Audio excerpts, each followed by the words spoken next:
Oke, selamat pagi Randy. Hari ini di pertemuan ke-6, kamu boleh absensi di keperawatan bencana, dan kita akan mempelajari tentang disaster risk reduction, atau bisa juga dibahasa Indonesia kan, yaitu pengurangan risiko bencana. Ini adalah obrolan kita hari ini.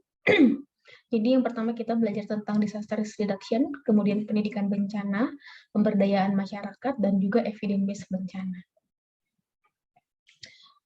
Apa sih sebenarnya Randy disaster risk reduction itu? Disaster risk reduction adalah disingkat dengan DRR, bertujuan untuk mengurangi risiko bencana yang disebabkan oleh bencana alam seperti gempa, banjir, tsunami, dan lain-lain. Jadi segala sesuatu untuk mengurangi risiko bencana. Jadi kalau kamu pikir-pikir, apa ya yang bisa ya untuk mengurangi risiko banjir? Membuang sampah pada tempatnya. Nah, itu juga masuk ke dalam DRR. Jadi segala sesuatu yang kita bisa mengurangi resiko bencana, resiko terjadinya bencana. Nah, kamu lihat ya di rumah ini ya. Jadi dia ini ada tsunami, kemudian ada juga gempa, kemudian orangnya ini adalah disabilitas. Jadi gimana caranya untuk mengurangi ini? Jangan bikin rumah dekat dengan pantai. Bangunannya harus kokoh. Orang yang punya disabilitas harus diberikan pelatihan. Jadi itulah maksudnya DRR. Nah, jadi secara umum DRR itu adalah konsep dan praktek. Jadi dua-duanya ya, konsep dan praktek untuk mengurangi resiko bencana. Jadi nggak hanya difikirkan, tapi juga dipraktekkan begitu. Termasuk ke dalam mitigasi dan juga preparedness. Kemarin belajar ya, ada siklus dalam bencana, ada siklus manajemen bencana. Mitigasi, preparedness, respon, dan recovery. Nah, jadi pengurangan resiko bencana ini masuk ke dalam mitigasi dan preparedness. Ya, jadi sebelum terjadinya bencana. DRR merupakan tugas dari komunitas, tugas dari masyarakat yang ada di sana, pemerintah, dan juga swasta. Jadi semua orang harus mengerjakan DRR. Makanya di sini saya blok ya, disaster risk reduction is everyone's business. Jadi itu adalah masalah atau tugas semua orang, termasuk kamu juga, termasuk saya juga, gitu ya Randy. Nah, ini adalah learning. Nanti kamu baca dan kamu nonton dulu YouTube-nya, karena kita sekarang nggak ini ya Randy, nggak ketemu langsung, jadi kamu nonton dulu YouTube-nya dua-duanya, dan ini adalah DRR yang ada di Indonesia. Saya tunjukin sedikit ya.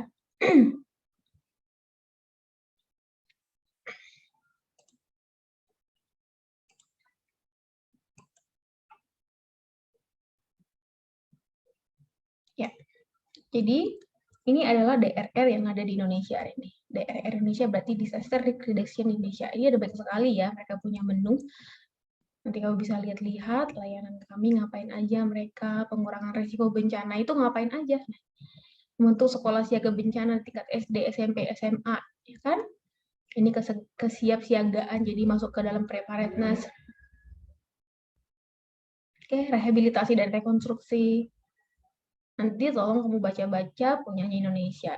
Nah, oke, jadi kamu lihat juga di sini kerjasamanya, mereka kalau nggak salah kerjasama juga dengan kerjaan mereka ya, kerjaan mereka ini kerjasama juga dengan banyak orang di masing-masing kabupaten. Kamu lihat di sini ya Randy.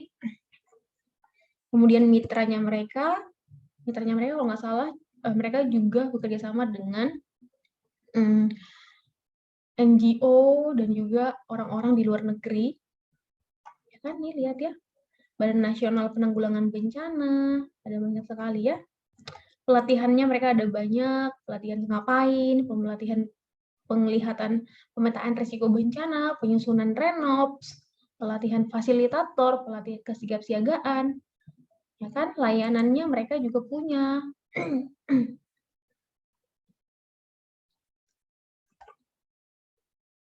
Oke.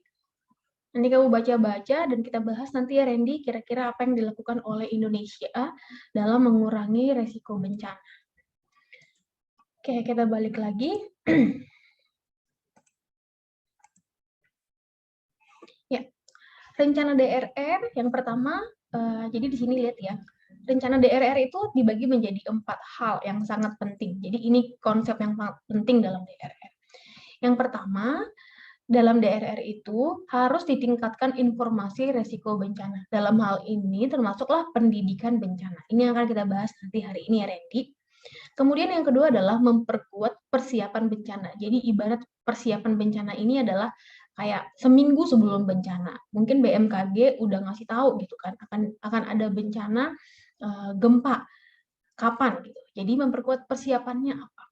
Mulai dari evakuasi, sistem alarm, jadi itu diperkuat gitu. Meningkatkan pengurangan risiko bencana, ya kan? Meningkatkan pengurangan risiko bencana mungkin melalui pembangunan, meningkatkan pemahaman keuangan risiko bencana. Namanya bencana ya Randy, pasti ada permasalahan keuangan. Jadi harus ada rencana dulu sebelum terjadi bencana.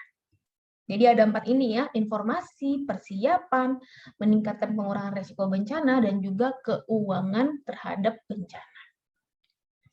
Ya, langsung kita ambil satu aja ya Randy, dari sini, meningkatkan informasi risiko bencana, yaitu termasuk pendidikan bencana. Di sini pendidikan bencana, kamu lihat ya Randy, di sini pendidikan bencana dilakukan kepada anak SD. Jadi mereka diajari mengenai evakuasi temannya. Oke, jadi pembelajarannya dibuat sangat fun ya, sangat enak untuk dipelajari. Oke, jadi pendidikan bencana adalah intervensi publik atau social intervention yang merupakan hasil dari komitmen berbagai profesional. Jadi ibarat kayak kita kan di institusi pendidikan swasta, kita mau memberikan pendidikan bencana. Jadi hasil komitmen berbagai profesional dari pemerintah pun boleh. Gitu. Jadi itu dinamakan adalah intervensi publik. Pendidikan bencana harus menolong individu ya, masing-masing ini harus ditolong ya kan? Dan komunitas untuk sadar akan kemampuan mereka. Kalau mereka nggak diajarin, Randy, mereka ini nggak tahu atau nggak sadar, mereka itu punya kemampuan untuk menolong pada saat bencana. Contohnya nih ya, jadi mereka melakukan evakuasi.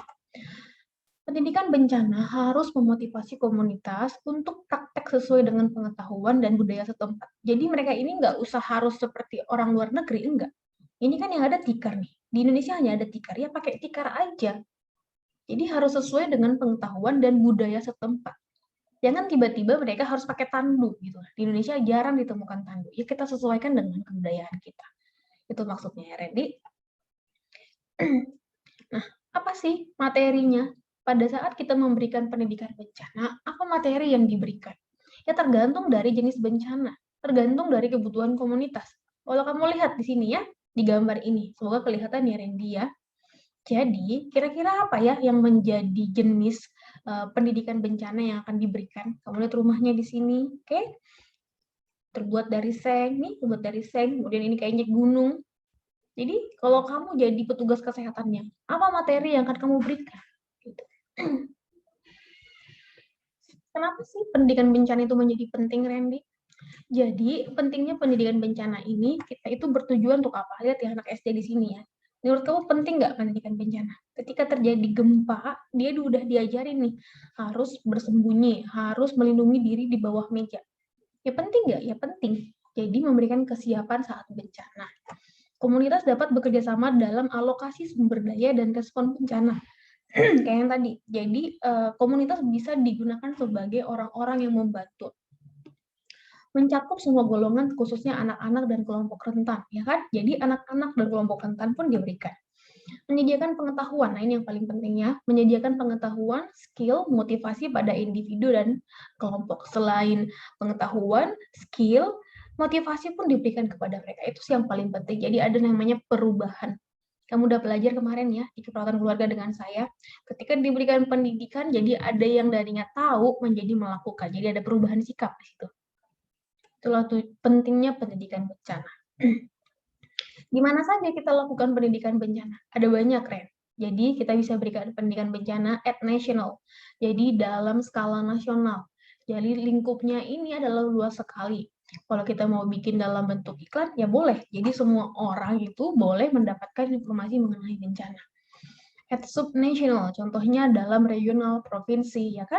Provinsi Lampung, contohnya beda dong kebutuhan pendidikan bencananya dengan di Provinsi Jakarta. Karena di Lampung mungkin letusan gunung berapi, di Jakarta banjir, jadi beda gitu.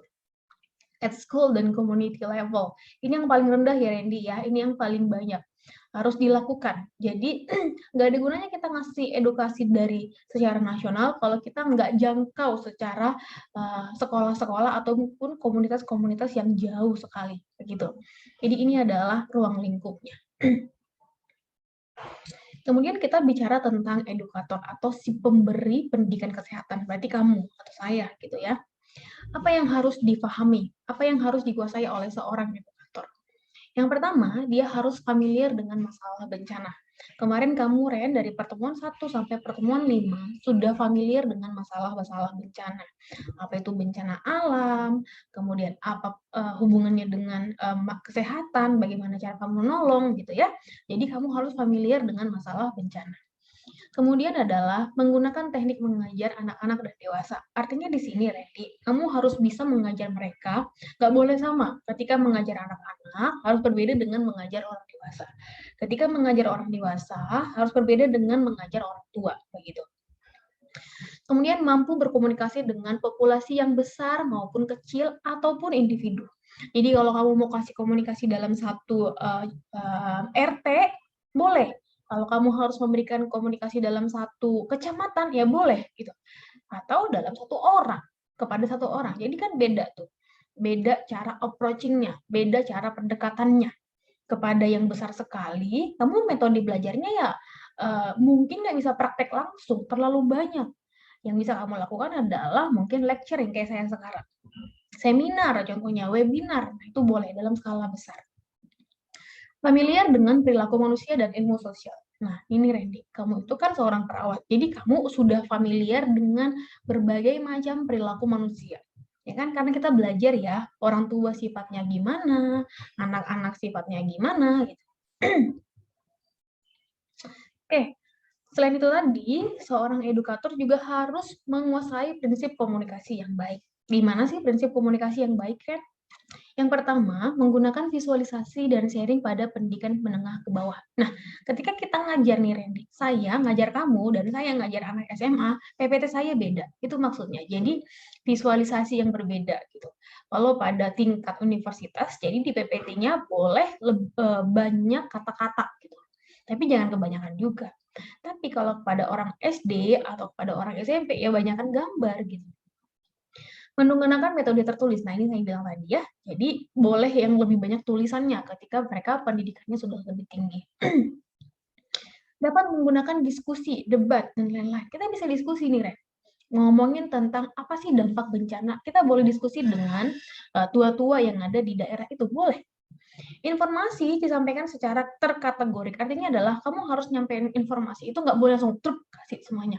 Dikit-dikit, Ren. Dikit-dikit, kemudian naik. Dia tahu dulu tuh apa itu gempa, apa dampak gempa, gimana cara melindungi diri dari gempa gitu. Jadi harus berkategori.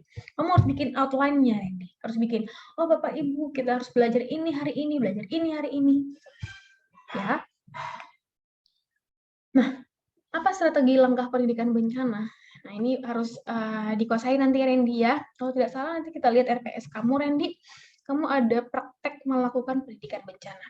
Nah, apa yang kamu lakukan?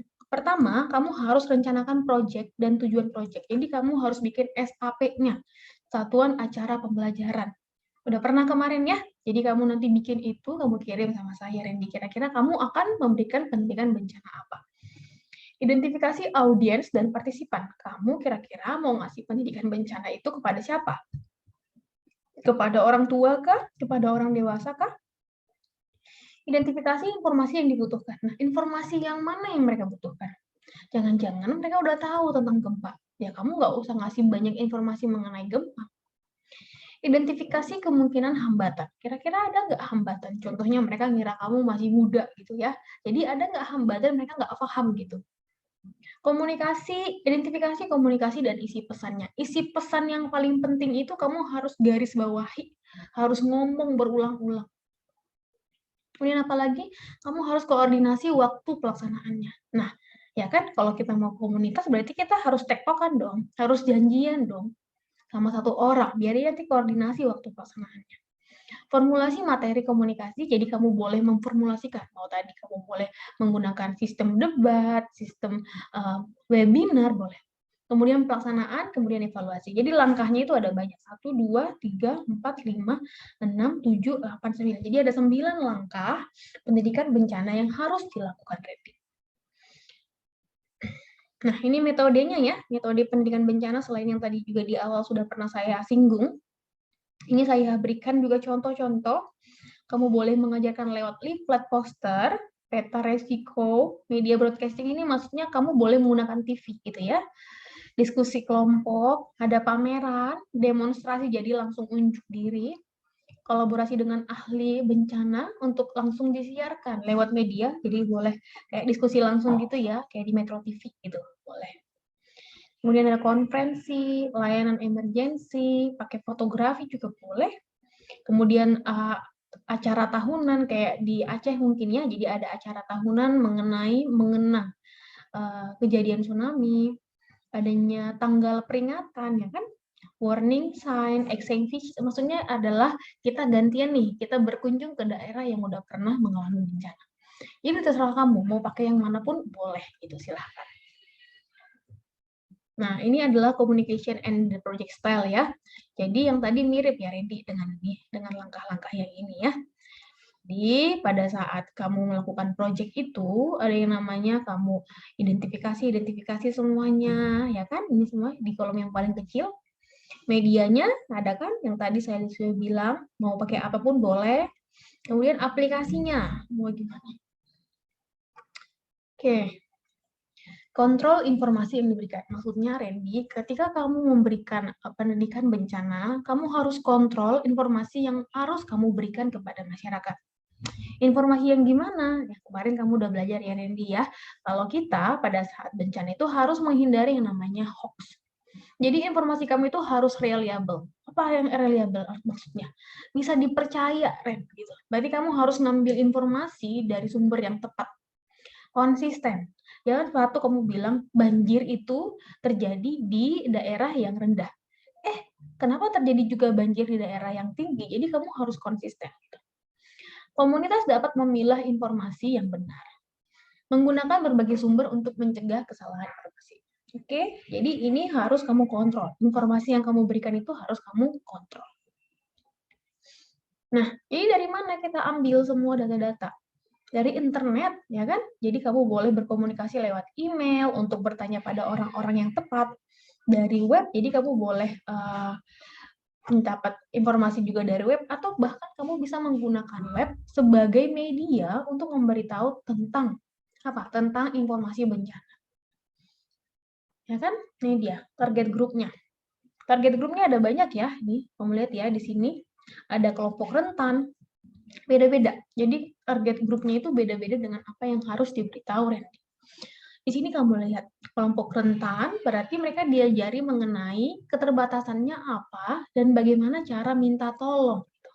Jadi orang yang buta harus tahu, dia nggak bisa melihat cara minta tolongnya sama siapa. Gitu. Dia harus menggunakan apa. Oke? Anak-anak, mereka harus menyediakan pendidikan dini, ya kan, dari kecil, seperti gambar di bawah ini.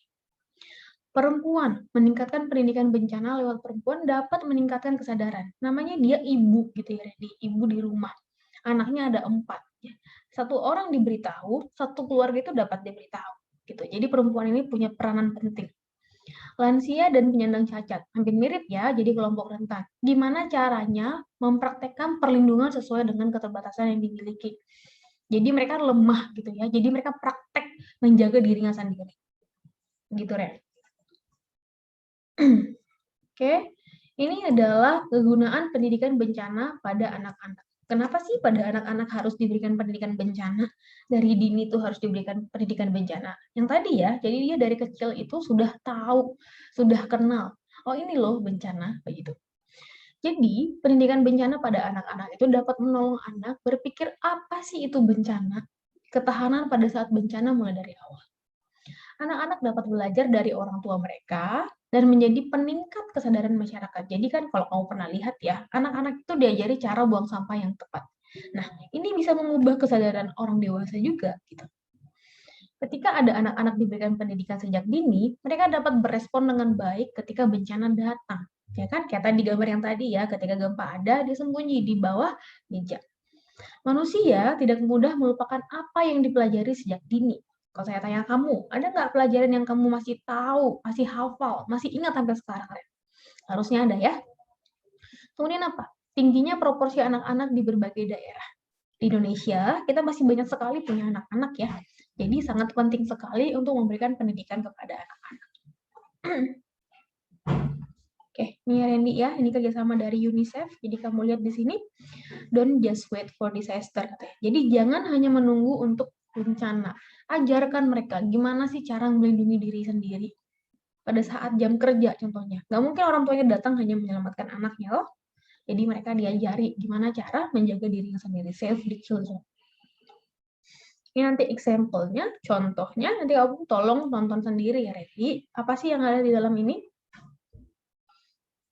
Oke, ini education sector policy and plans. Jadi, pendidikan bencana itu sekarang harus sudah dimasukin dalam kurikulum pembelajaran anak-anak. Mereka harus diajarin banyak hal. Nah, ini adalah pilar-pilarnya.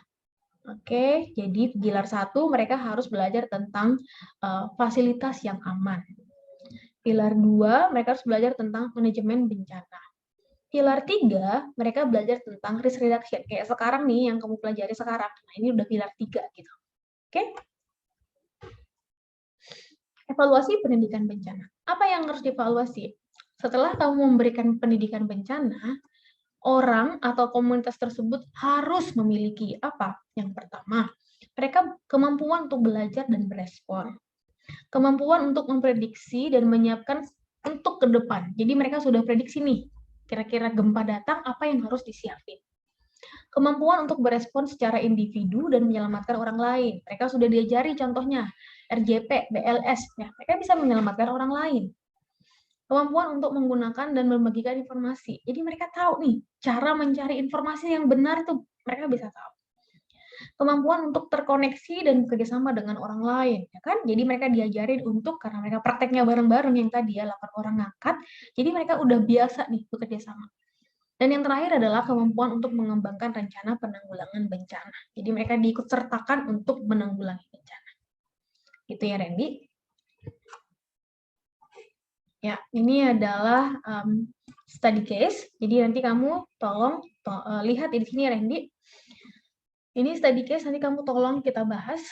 Di sini table 1, ini kejadian bencana alamnya. Bencana alamnya itu gempa, tsunami, banjir, dan segala macam. Adanya di Sumatera,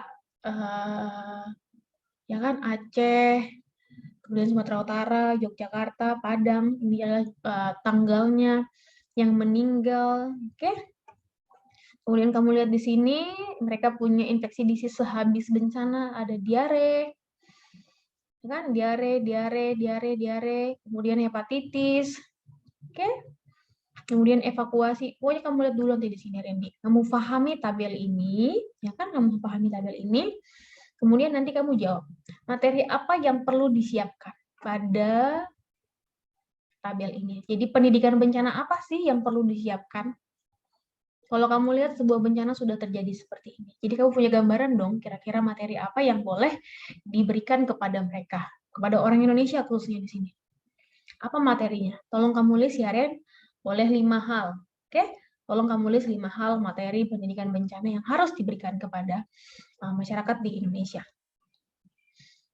Kemudian kita masuk ke dalam pemberdayaan masyarakat dalam bencana. Boleh ambil waktu sebentar ya, Ren, untuk istirahat.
Oke, kita lanjutkan ya Randy.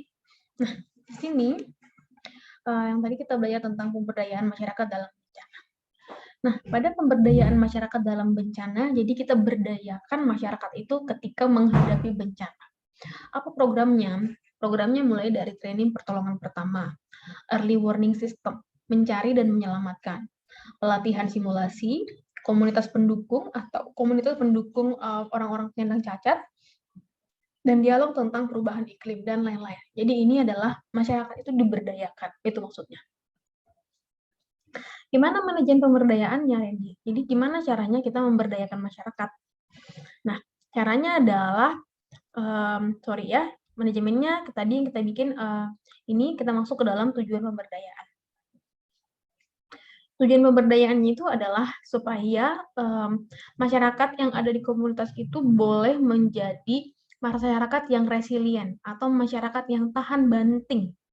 Kalau masyarakatnya sudah tahan banting, kotanya pun tempat mereka tinggal pun menjadi kota yang tahan banting.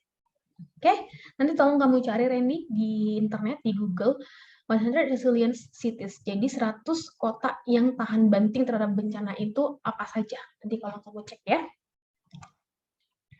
Jadi, apa sih kota yang tahan banting itu? Kota yang tahan banting itu dilihat dari hal-hal ini. Dilihat ya, jadi sea level rise-nya.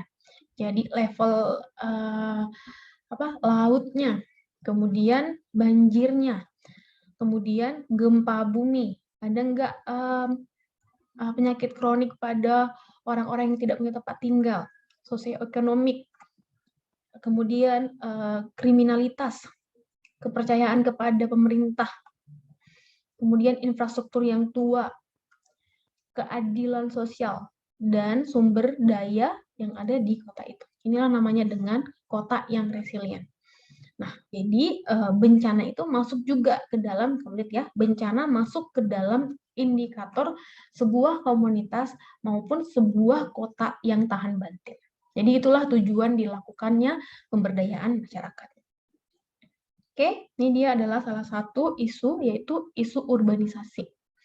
Isu urbanisasi jadi meningkatkan vulnerability atau meningkatkan kerentanan. Jadi ketika orang pindah ya kan, pindah dari sebuah tempat ke tempat yang lain, berarti dia butuh yang namanya pekerjaan. Dia butuh yang namanya rumah. Nah, ketika urbanisasi ini meningkat, kerentanannya terhadap bencana pun meningkat. Oke, jadi urbanisasi ini pun menjadi isu dalam bencana. Ini adalah contoh pemberdayaan masyarakat. Ini saya ambil contohnya di Taiwan ya. Ini Randy, kamu lihat terjadinya bencana gempa bumi. Oke, bencana gempa bumi roboh semuanya. Jadi, apa yang mereka kerjakan? Kita lihat sama-sama ya, masyarakatnya itu ngapain sih? Nah, ternyata mereka itu sehabis dari bencana itu, mereka belajar. Mereka bikin yang namanya peta resiko. Ya, peta resiko mereka bikinin. Oh, ini yang merah adalah tempat bencana. Kemudian mereka garis-garisin, mereka udah tahu gitu. Oke, jadi mereka tanda-tandain yang mana kalau misalnya hujan gitu kan, hujan dan adanya gempa, daerah yang rendah, mereka tandain, oh ini daerah yang rendah, ya kan? Terrain is lower than nearby. Jadi ada daerah-daerah yang lebih rendah. Ini mereka tandain juga drainasenya yang buruk gitu. Terus ada daerah yang banyak rentan banjir. Jadi mereka mengerjakan peta resiko. Jadi masyarakat di sana diberitahu ini. Dari awal sudah diberitahu gitu. Jadi supaya mereka kalau mau pindah direncanakan gitu dari jauh-jauh hari. Kalau mau beli rumah di situ difikirkan, gitu maksudnya. Oke, kemudian ini ya Randy. Ketika ada bencana banjir seperti ini, masyarakatnya itu sudah tunjukin foto-fotonya, ya kan? Tunjukin foto-fotonya kepada masyarakat setempat. Jadi mereka punya grup supaya kendaraan-kendaraan itu tidak melintas lagi dari sini. Kemudian polisi juga sudah dihubungi. Gitu. Oke, jadi ini nggak nunggu-nungguan gitu ya. Jadi mereka kerjasama. Mereka punya grup gitu. Oke, kemudian mereka punya organisasi dalam sebuah desa itu. Jadi dalam masyarakat itu. Ada kepala desanya, jadi chief of village, kepala desanya. Kemudian mereka bagi-bagi tugas. ada center komando, ada grup untuk persiapan. Jadi persiapan kalau ada banjir, mereka tuh harus bertanya kepada sini. Kemudian ada grup yang untuk memberitahu, ada grup evakuasi, ada grup untuk meng-guide itu menunjukin arah, ada grup untuk akomodasi. Oke, jadi dalam satu kampung, ya kan, satu village, ketuanya adalah kepala desa, kemudian dia punya bawah-bawah. Oke, ini adalah sebuah contoh mereka yang melakukan tugas-tugas yang tadi. Jadi ketika ada typhoon, ada topan, ada warning sistemnya. Berarti orang yang grup alert ngasih tahu, dikirim melalui line. Ini bukan saya yang bikin ya Randy, ini yang bikin adalah kepala desanya itu. Dikirim melalui line. Jadi ini lihat, assign job meeting. Jadi tiadakanlah rapat untuk menentukan pekerjaannya masing-masing. Ini tadi. Biar dikasih tahu, kamu kerjanya ini, kamu kerjanya ini, kamu kerjanya ini. Kemudian melakukan tugas, do the task. Kemudian dikonfirmasi, gimana nih pekerjaannya, aman nggak? Kemudian explain, composite refleksi. Udah gimana pekerjaannya? Kemudian selain itu mereka pun memberitahu kepada pihak yang berwenang. Mereka memberitahu district office, jadi memberitahu di kabupatennya. Kemudian mereka mengevakuasi penduduk. Kemudian membersihkan lingkungannya dan menyediakan air. Jadi yang mengerjakan ini semua mereka gitu. Jadi masyarakat yang sudah punya kesadaran, masyarakat yang sudah diberdayakan mampu melakukan ini, Ren. Bayangkan. Ini benar-benar terjadi ya, Randy. Jadi nggak cuma ada di teori doang. Gitu. Sekarang pertanyaannya, di kita ada nggak, gitu, Ren? Oke, ya. Jadi ini organizational operation configuration. Ini mereka dilakukan benar-benar ya. Ini alarm sistemnya, ini orang yang berikan makanannya, ini rapatnya, ya kan? Kemudian ini guide-nya yang tadi menunjukin jalan, ini nggak boleh masuk nih, kamu lihat nggak tandanya? Oke? Ya, ini kemudian mereka kerjasama, jadi irigasinya sehingga banjirnya keluar, mereka kerjasama dengan pemerintah. Jadi bayangkan sebuah desa itu dikerjakan begini, pasti pekerjaan pemerintah pasti gampang sekali. Gitu. Yang ada tuh di Indonesia ini adalah saling menyalahin, masyarakat nyalahin pemerintah, pemerintah pun menganggap masyarakat tidak sadar. Gitu. Jadi sulit gitu ya Randy. Makanya kita harus membangun yang namanya pemberdayaan masyarakat dari awal.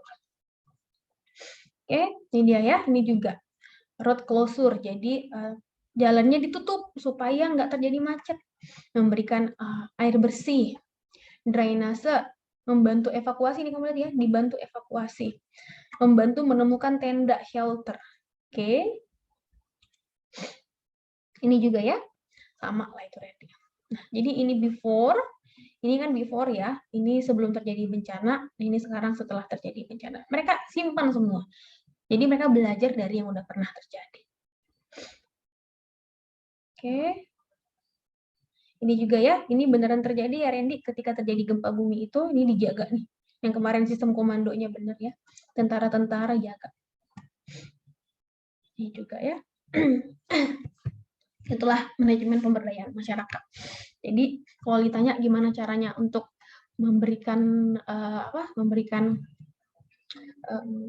pemberdayaan masyarakat, ya kita memberikan pendidikan apa sih yang harus dikerjakan oleh masyarakat gitu. Kemudian kita masuk ke dalam outline yang terakhir adalah evidence-based disaster. Oke, jadi kamu lihat di sini Randy, mulai tahun 1830 sampai 2006, bencana itu makin banyak. Jadi kalau bencana makin banyak, evidence base-nya pun harus banyak. Penelitian tentang bencana pun harus banyak harusnya supaya kita bisa belajar.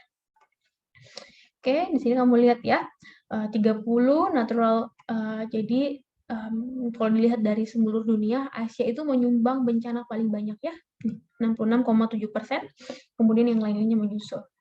Epidemik paling banyak di Afrika. Kemudian emergency atau yang disebut dengan kecelakaan lalu lintas, ini banyak juga di Afrika. Tapi di Asia juga cukup ya, nomor 2 paling tinggi. Jadi apa evidence base yang perlu diketahui gitu ya Randy? Jadi kamu boleh cari-cari lah. Ini asumsinya. Asumsi. Rumah sakit akan segera dihubungi setelah bencana. Itu kan asumsi kita ya Randy yang udah pernah kita belajar di awal. Tapi di realitanya Randy, rumah sakit itu mendapat informasi dari media tentang adanya bencana. Nah, itu kira-kira gimana? Kamu coba cari tahu dulu lagi nanti. gimana evidence base-nya mengenai ini. Yang kedua, EMT akan membawa petugas pencari dan penyelamat. Jadi orang yang datang ke sana untuk menolong orang-orang yang korban itu, membawa petugas untuk mencari. Yang terjadi adalah orang yang selamat yang akan menyelamatkan diri sendiri. Jadi nggak dibantu. Nih, EMT, jadi perawat melakukan triase, kemudian dirujuk ke RR. Ini yang benar. Triase sulit dilakukan dan korban langsung dibawa ke rumah sakit. Jadi triase nggak dilakukan kalau sesuai dengan realitanya. Korban mengalami cedera paling banyak akan dicari terlebih dahulu. Ya kan kita pelajari kan? Nah, korban paling ringan datang terlebih dahulu ke rumah sakit. Gitu. Kok jadi begitu yang terjadi? Jadi ini bisa jadi pembelajaran gitu. Korban akan dibawa ke rumah sakit menggunakan ambulans, ya kan? Seperti kita pelajari, banyak transportasi yang akan membawa korban. Ini yang terjadi gitu kan. Ini juga vaksinasi yang luas dapat mencegah pencegahan penyakit. Realitanya adalah target grup spesifik lebih membutuhkan vaksinasi. Jadi anak-anak kecil, orang tua, mereka yang lebih butuh vaksinasi, bukan vaksinasi yang luas. Jalan, puing-puing, dan lain-lain harus disemprot dengan desinfektan untuk menghentikan penyebaran penyakit. Nah ini realitanya, desinfektan dalam jumlah besar tidak berpengaruh apapun bagi kesehatan masyarakat. Seperti ini COVID kemarin ya, disemprot semuanya. Ternyata nggak berfungsi. Nah itu kan dapat dari evidence base. Mayat merupakan bahaya kesehatan. Bahaya kesehatan bukan dari mayat, tapi penguburan yang tergesa-gesa. Ya kan? Penguburan yang tergesa-gesa menimbulkan banyak masalah. Bahaya kesehatan itu terjadi dari perbusukan yang minimal. Itu maksudnya nggak banyak bahaya kesehatan terjadi karena adanya mayat. Nggak sampai segitunya kok. Korban akan didistribusikan dari antara rumah sakit dengan tepat. Artinya korban maunya kita ya, korban itu didistribusikan di antara rumah sakit. Yang terjadi adalah sebagian korban diangkut ke rumah sakit yang terdekat atau yang paling dekat. Ini nggak didistribusikan. Jadi ini evidence base-nya. Jadi Randy, seingat saya ya, kamu hari ini juga akan melakukan presentasi evidence base. Kita coba lihat dulu di RPS ya. Bentar saya tunjuk.